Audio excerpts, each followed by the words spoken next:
Hi guys, today I'll be showing you how to pack your PPR envelope. So for this you need a threaded envelope cover of A4 size.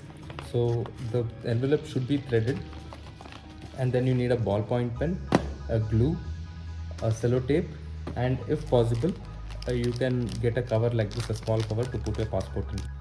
So guys, this is how you need to fill the to and from address. So on the top left, on left side of the envelope, you have to write to the officer, VFS Global Canada, and on the bottom left write the from address including your mobile number, and in the middle or anywhere write your AWB number as well, and same on the back side too. Write the to address here a bit bigger, and from address with your mobile number and your AWB number. So once this is done, put in four things inside the envelope.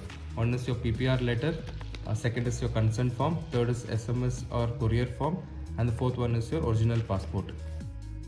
So when you're putting your passport, just for the safety purpose, what I did was like I just put it inside a small cover like this, and then I put it inside my envelope. So this is completely not mandatory, it is just for your own passport safety, because like nowadays it's raining a lot. Just to be sure, I just put a cover on top of my passport before putting it inside the envelope. And so once this is done, you need to put this in along with all the other three documents, that is your PPR letter, your consent form, your courier form, and the original passport. So guys, once you have put everything in your envelope, um, you just put a glue and close the envelope, and then put a tape on it.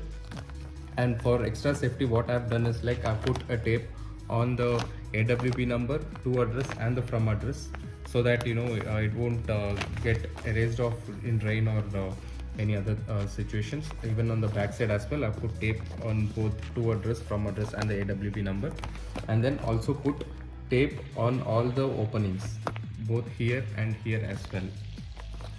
So what you have to do is like just close the envelope, put on glue. Some envelopes even come with a stick-on surface, but again you have to put an sellotape on here, and on along this line and along this line. So guys, this is it. If you like my video, subscribe for more. Thank you.